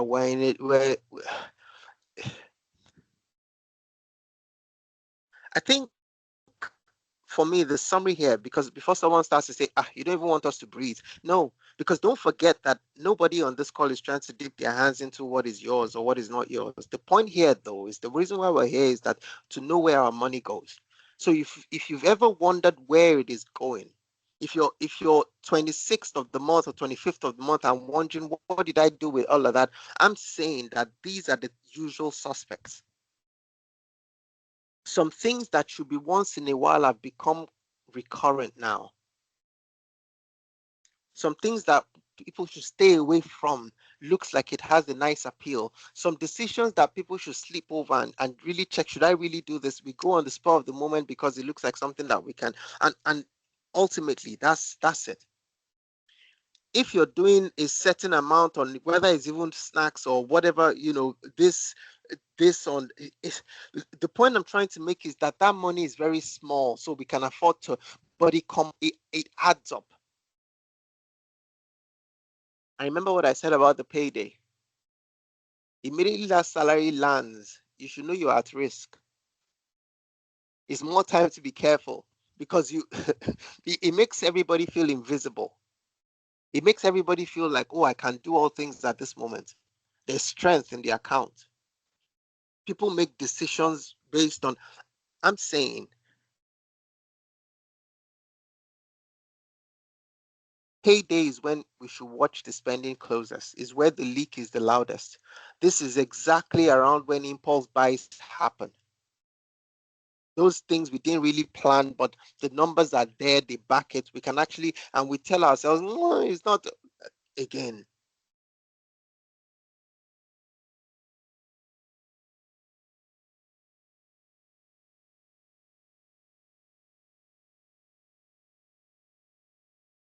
the thing about the drains is that they're not invisible. Just don't want to look at them. If you opened your bank app right now and you told it to give you a transaction history of the past 30 days, and you begin to scroll through, there are things you won't even remember. You go, when did I? And maybe there are some things we're even still paying for. When you even do this over a period, you may find a pattern, especially at particular days around when you get paid. It means people will need to actually put in a resolve to say that the first whatever hours after, I'm not going, or even before the money comes, there's a plan for it so that it goes in the direction of that plan. And that way, if you've planned some of it to go to think towards something that you own, at least it's better because what is left over is what is truly left over. I'm saying you can make an allowance for yourself that you want to reward or do, but do not have a plan for that amount. Don't let it be random. Let it be part of your plan.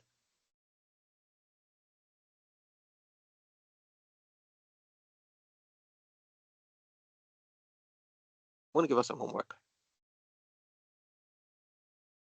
And this is very difficult.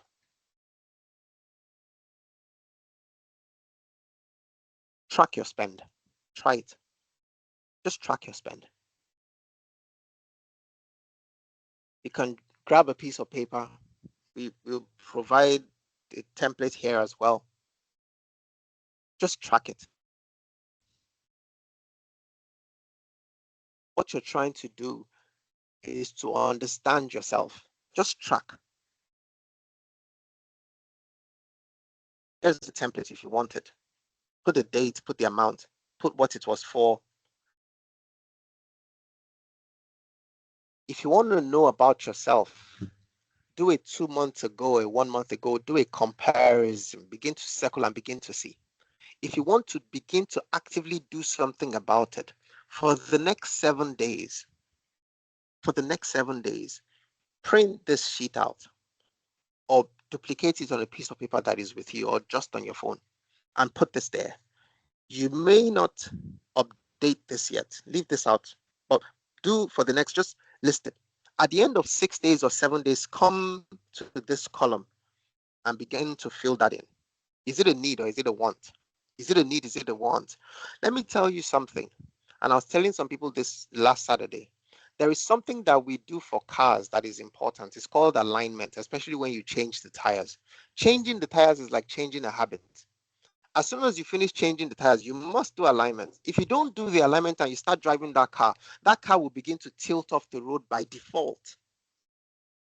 When you do alignment, if you start your car and you begin to move, that car will continue going straight. You do not need to touch the wheel. It will keep going straight because the tires have been aligned in the direction it's facing to keep going straight. I'm telling you, alignment is not easy. It doesn't come by default. Default, we will start going in a bend. That's our wiring. So I'm saying, track it. Just put it down over the next 7 days. Everything that you spend, put it down. On the seventh day, then go back to that place you put it down and begin to ask yourself this question. If you do this 3 times or 4 times, you will realize that what you've begun to do is alignment. What you've begun to do is alignment, and that will help you keep a closer eye. At least your question will not be, where did my money go? You will know where it went. And any conscious decision you take around what you do with it, it will be oh my. But otherwise, this generalism around I don't know where the money went, it's not always directly tied to the fact that you earn low. Not necessarily. A lot of times there are some things in there that one can do something about. Actually, those are the ones that this session is meant for.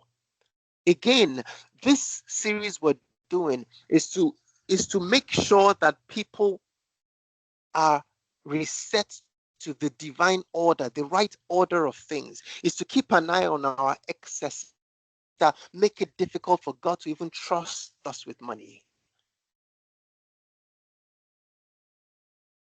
Because if the issue now is you don't earn a lot, but there are still drains everywhere, if God actually decides to open it and it leads to increase, those drains will only become bigger. They won't go away. This session is to identify those drains and do something about it.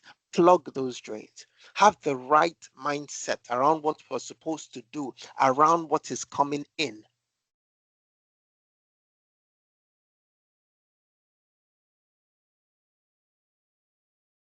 This was what we said we're going to do. And the last part was define the quiet drains. I'll end with this. One who is faithful in very little is also faithful in much. Tracking a subscription is a small thing. It's the fraud alert self-check question. Faithfulness actually starts not in the grand gestures, but in if we will honestly look at the small numbers. It's not the big, oh, I want to be, no, it is the small ordinary, that small where we are now to start from there.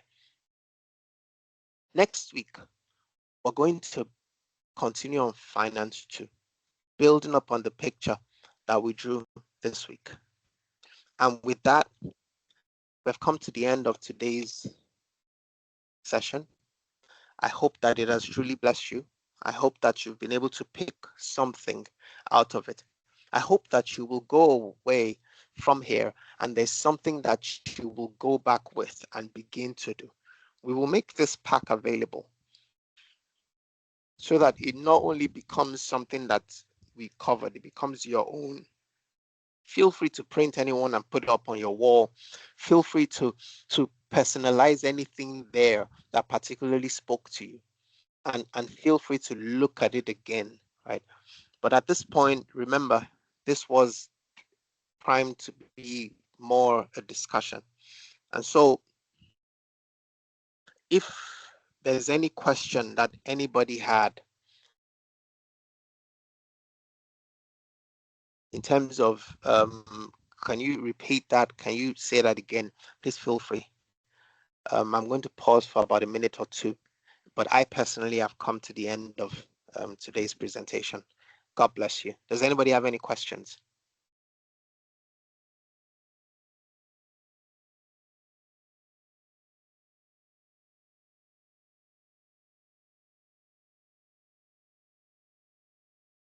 If you have any questions, now is a good time. Okay, I see two hands, two powerhouses. I'm going to come to them. I want to check if anybody else has any questions. Anybody else have any questions apart from the two of our prophets in the house? Okay. I don't see any other hands raised up. So I'm just going to go on my screen. I see, I'm not sure who went first.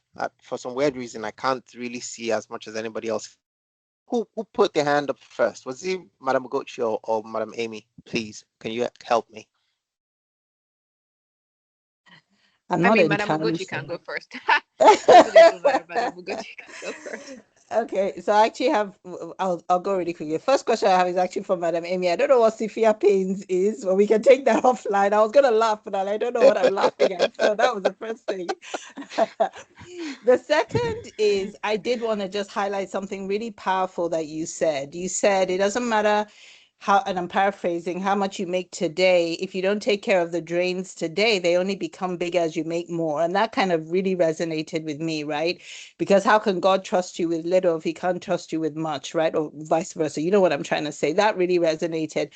But I guess the question I have was the third one as we go into next week's session, which I'm really excited about. You know how you encouraged us in that template to record. Is that homework for everybody? Do you really want us to do it? Or is it just something that would be nice if we can do? Because I think it would be helpful, not to grade anyone, but maybe just to check in with people for next week. That was my question. Thank you. Oh, wow, that's a really good question. So I'll answer it this way. Oh, Sophia Pains, I'm going to allow her explain it. I know what it means, but since she also raised her hand, Madam Amy, I want to hear her interpretation of it. Okay. So the exercise, I would like everybody to do it and to do a self-audit. However, next week, because by the time people list it down, there may be some personal, private things there that people may not necessarily want to share. However, I do want an answer next week. And Madam Ugochi, I'm going to give you the liberty, please. Madam Ugochi is going to be, I'm going to give you guys a sneak preview. Madam Ugochi is going to be the facilitator for next week, Monday. And I'm really, really excited about the part 2 of this. But I'll give you the liberty to call anybody. Hey, guys, you don't want to miss this series. The simple question she's going to ask is this: did you have more wants or more needs? That's it. We don't want to know what it was you spent it on, because like I said, there could be some personal things in there, and by all means that should be only for your eyes only. But I do want to know, we do want to know out of curiosity, did you have more things that you wanted or more things that you needed? If you do the exercise honestly, I'm not saying you should pause before you spend and say, is this a want? Is this a no? That's not doing it correctly. Spend your next 7 days. Spend. What you're doing is not for us; it's for you, because you will learn some things that you don't necessarily have. You have not necessarily yourself. I promise you, the human is a very strange thing. The flesh is a very strange thing. Strange. Knowing the truth about yourself is the path, is this is on the right steps to setting you free. I promise you, because you will then discover that, oh my, it seems that I actually have a tendency to. So the simple question will be, did you have more wants or more needs? If we can find some people who are honest enough to give us an answer to this, then I think we can work with that. Madam Ugochi, would you agree? Going into the second session, is that Good. Yeah, that would be great. Again, yeah, we're not going to be looking at anyone's personal spending. It's just really more for discussion. So that would be amazing. Thank you. Yes. Okay. Thank you so much, Madam Amy. Okay. So first of all, the funny thing is Damala sent this to me. I saw like he was like, "What is Sophia Paynes?" And I was like, "Am I the only one who is Nigerian here?" So it's really just a Nigerian speak. It's like a slang for severe pains. Like I don't know, but it's just kind of when you are like in deep pain. That's pretty much it. Just a slang way of spelling severe pains. So I was just trying to make that joke about like, well, maybe everybody isn't like that, but I'm the person who's like, wait, let's even see what's inside this account. And then started like, wait, what? So it's just basically that, like, if you're the only person, or like if you're that kind of person who, like Minister T was saying, like you just spend, YOLO, like life is for the living, you just are just flexing, you're just chilling, and then maybe one day you're like, let me even see all these things I've been doing. Let me see what's going on in this account, only to see that the account is, almost empty, and now you're in, like I said, severe pains. Okay, so that's pretty much what that means.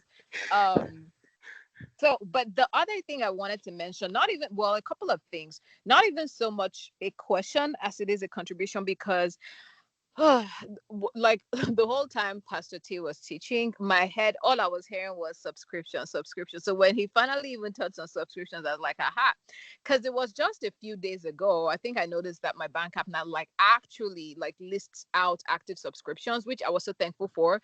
Because if you think about the amount of subscriptions you've like amassed over time, especially here in US, where everything just kind of moved to a subscription model, which is crazy, but it's like how people realize that, like, hey, we can keep making money, like even necessary software that you may buy, like on a good day you just buy for like maybe $200, 250 or something, and you own it forever, and then you just keep updating. Now they pushed it to subscriptions, and so now you have to be paying 9.99, 4.99 a month or whatever. But my point is that I actually noticed, like when I saw that thing pop up on my bank app, I was like, huh, that's true, let me actually even see what's on here. And you find that like those subscriptions are like an easy way of draining your account, because sometimes a bunch of those services you don't even use them anymore. I know just a while ago we were sorting one out on the like ministry, like corporate level, like a bill that was just had been, and like nobody even noticed, right? So those are things that we definitely want to pay attention to, especially those ones where they tell you, oh, it's a free trial, we just need you to put your card on file, but we're not charging you. Okay, like it's a free trial, okay, totally free for 7 days, 14 days, whatever, but we just want a card on file. Like those are the worst, because you tend to forget, and next thing that bill comes out of your account. Now the second thing I wanted to mention is actually something that personally, okay, and you better know this now so that you won't be offended. Actually, I don't know if I'm at that point where I can adopt this, but I know that one of the things that like strikes me about one of Damala's uncles is a personal decision he made, that he does not buy Ashorbi. And for me, that's such a big decision, especially for a Yoruba man. But the man was hit by a strand of wisdom, and he realized that this thing is just a mess. Like, we spend so much on Ashwabi that many times we don't even wear again. Sometimes we don't even like the fabric. Sometimes it just doesn't even so he made a decision.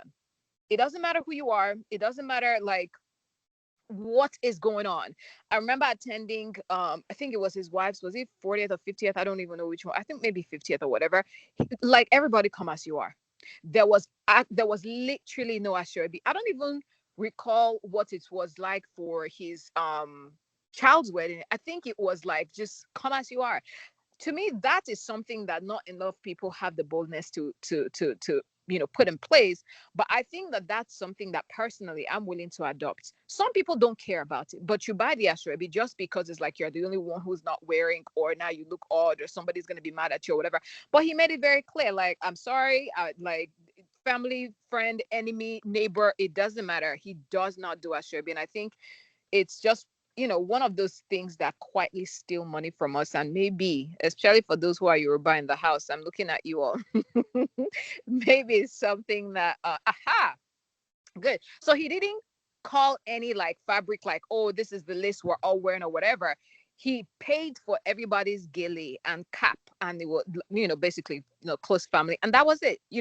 That's something we need to start moving towards more, because these things, yeah, they eat a lot of money. Sometimes you see the fabric and how much they're telling you everybody's to pay for the Ashrabi, and it can never be worth that amount. So Yoruba people, we're calling you out. You're on the platform today.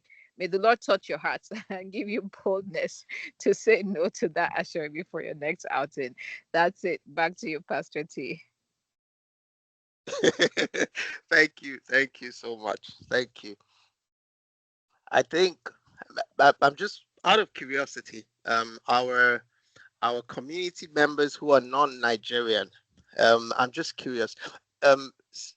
Minister Stephen, Sir Alexi, are you guys able to speak? I'm just curious. Do you guys also do this Ashrabi thing? I'm trying to check if I have any of our members from South Africa as well. Do you guys also do Ashrabi? Just come off mute and say yes or no if you guys do that as well. Reverend Godwin, do you guys do Ashrabi in Ghana as well?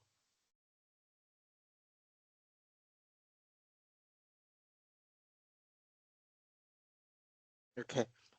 Maybe the guys can't speak, but my Yoruba We peeps, we that do in Ashrabi thing. Cameroon. Yes, yes, yes. Oh, Dr. Yeah, you Fitz, you guys do it as well. yes. Ah, Yeah, we do in Cameroon too.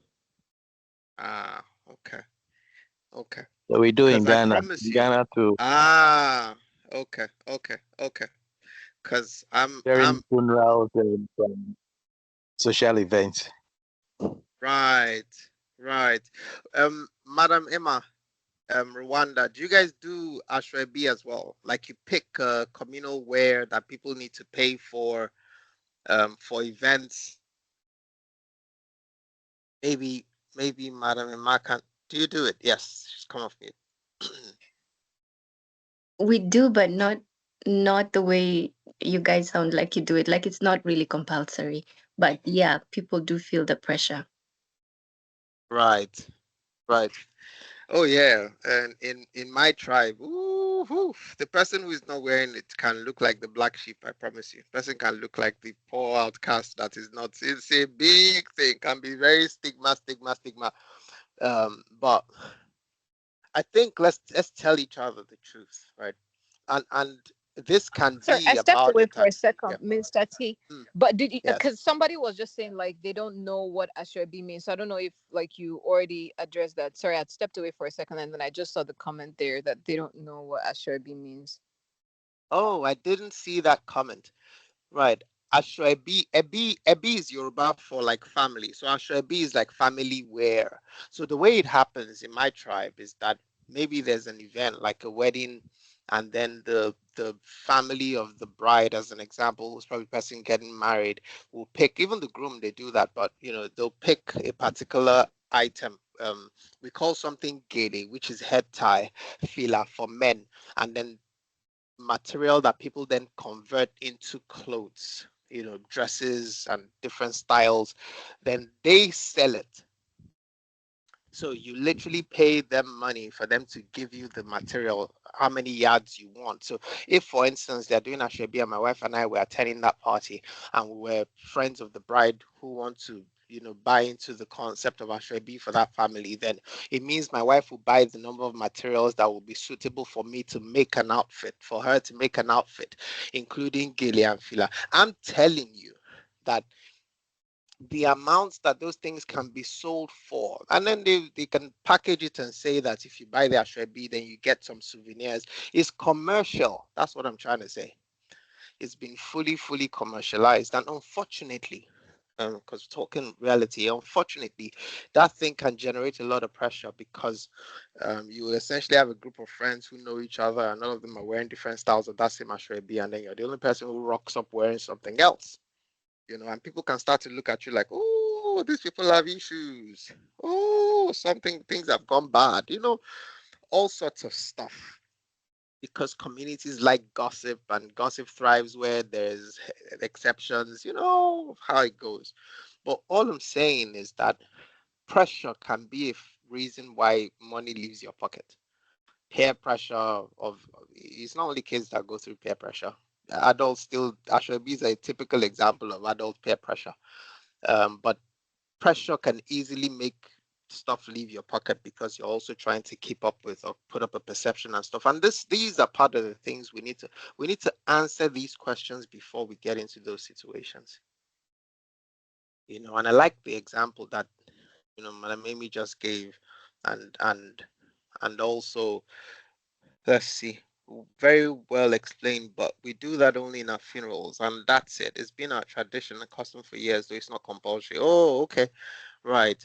Oh, for us, it's not compulsory, but gun points, gun that is invisible. I've heard that some people who don't even listen, that there are multiple scenarios, some of them hideous around this stuff, but just because you may not have that as Ashrabi context at a commercial scale like we do, doesn't mean that the question will be to identify what a similar kind of pressure environment or situation can be that will make you spend money. Because sometimes you want to do it because there's an expectation. Oh, people, I'm supposed to be at a certain. I'm supposed to be.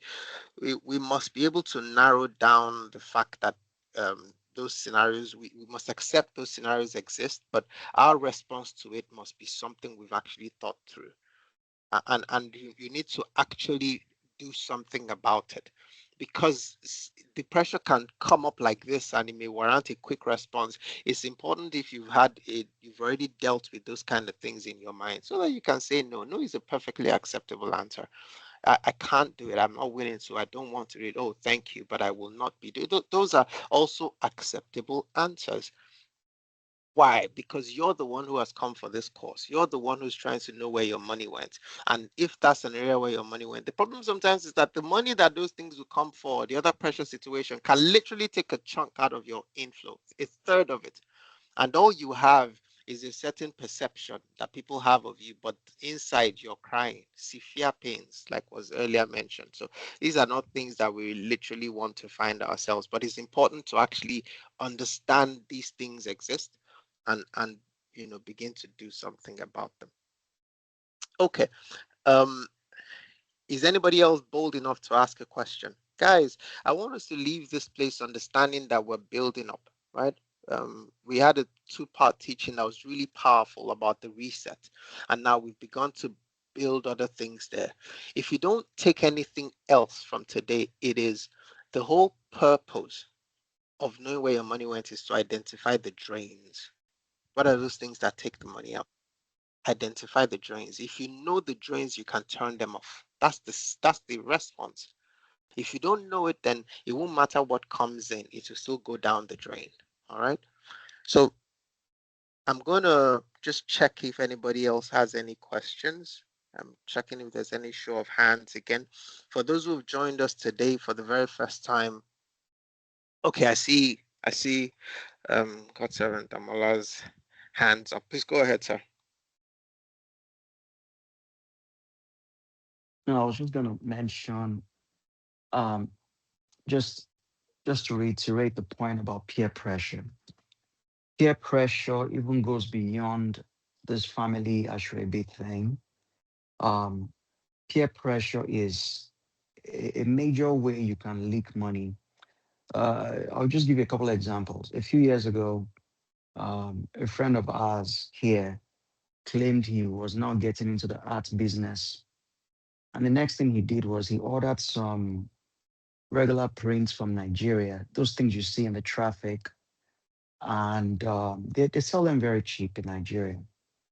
Then he brought them here and he just put them in like, just put some wood frames um, underneath it. Then he began to sell it for really exorbitant amounts of money. He called like a just a close circle of friends, and him and his wife tried to get everybody to buy an art piece. And he said, "Hey, this is art. Art will appreciate this and that."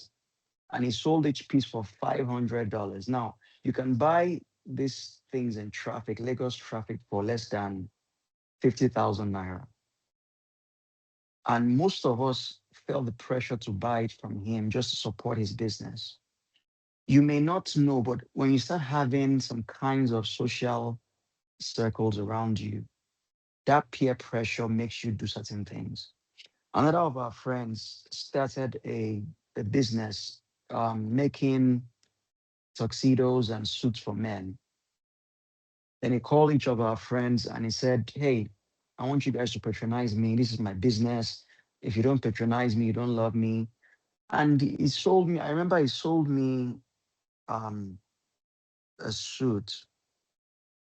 He sold me a jacket rather for over 500 US dollars. Now, my wife, when I bought this thing to the house, my wife said, "Oga, the jackets you buy from Zara and H&M, they look far better than this jacket. And those are only $120 a piece kind of thing."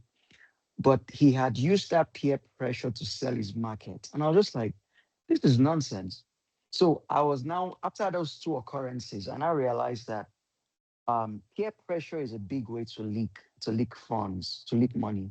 And so you have to be very guarded. I mean, that was before I even had all this my consecrations around me anyway. But keep that in mind. It's beyond family a sure a big thing. Peer pressure. You find that your friends are doing something or they're trying to get you to do something or buy something from them. Don't feel the need to do so. Um, don't feel like you have to defend yourself against anybody. It's not. You may just not have to get it. You don't have to prove a point to anybody. I just want to reiterate that point. Thank you so much. Over to you, Pastor T. Thank you. Thank you so much, sir. Thank you. All right. I'm gonna hand it over to. I'm gonna stop sharing now. I'm gonna hand it over to Joy, who's going to give us some announcements, and then we'll close from there. Joy, over to you. All right. Thank you so much, Before Joy sir. takes over, if you're a man on this call, you're not on Kings and Priests, please, we want to invite you. You're missing out a lot. If you're on here, you're a man, you've not joined us at Kings and Priests in Christ. It's our men's ministry. Um, check it out. Be a part of it. Just reach out to Joy to request our membership link. We'll have a very important heart-to-heart discussion tomorrow on fatherhood. You can be a part of that conversation. You can also send it to the men that you think would value this. If you're a woman on here, you have a husband or you have a friend or a cousin, a brother that you think may value this, feel free to send and share the flyer with them. So Joe will post that flyer on the chat so that you can always download it and send it to them. I would love to have more impact with our men, and teach them priesthood. Very important. Then this Thursday, we're going to have our 10-hour prayer marathon, but it's going to be more towards the Marketplace Ministers Fellowship. And I believe we are looking at the release from sickness. Joy, correct me if I'm wrong. Is that correct? The release Yes, from sir. That's sickness and yes, disease. sir. So it will be a good Yes, sir. one. Please join us. Promises to bless you and make it a time of fellowship. We are beginning to plan to have our conference, our annual conference. If you are in Nigeria, Ghana, or any other country, we can release the dates now. The dates are going to be November 13th, 14th, and 15th this year. We're going to be in Lagos, in our center in Lagos, Nigeria, November 13th, 14th, and 15th. Um, Try to be a part of it. If you want to start making plans to travel now, please do. It will be a great time. We're going to have some good ministers of the gospel join us for that conference. Besides our in-house ministers, we're going to bring Evangelist Christiana is one person that will be joining us at that conference. We're also going to have Reverend Austin Okwari. We're going to have Ejimi. It's going to be a great time in God's presence. We didn't do one last year. We're going to be doing one this year. So please make time. The Tribal Marketplace Ministers turns 5 next month in the month of September.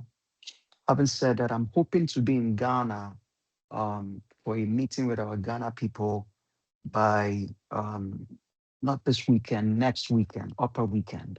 If you're in Ghana, mark it down in your calendar, be a part of it on Saturday, let me just confirm that date, the 29th of August. Um, I'm going to start working on planning towards it. I hope to see those who are Ghanaian members on here in Ghana. I'm only going to be in Ghana for a couple of days, so it's going to be a very quick trip. But we'll plan to have a meeting, plan to join us, fellowship with us, and let's be blessed. And bring a friend, bring someone along. Thank you all. God bless you all so very much. Joy, any other announcements? Over to you. Just one last one.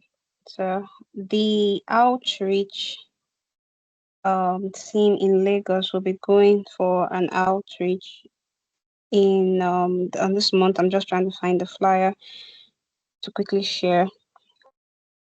To be announced in the on the WhatsApp groups as well. So please, if you are in Lagos and you would like to join us, kindly send a message or to me or to Madam Mercy. The contacts are on the flyer and they will be on the chat in the WhatsApp group.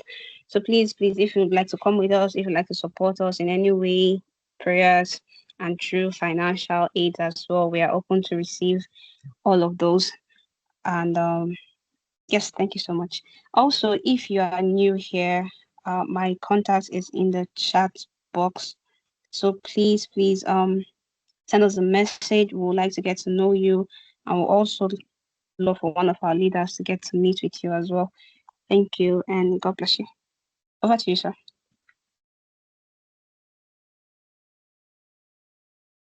Thank you. Thank you so much. Let us pray. Father, we thank you. We're grateful for this opportunity. We thank you for your help. Thank you, Lord, for what you're doing. Thank you for the heart of everyone who attended this. I ask, Lord, that you will continue to do your work even after this meeting ends, Lord, and you will continue to build us up brick by brick so that your name will be glorified. We give you praise, Lord. In Jesus' name we pray. Amen, amen, amen. Thank you so much, everyone. Thank you. Bye.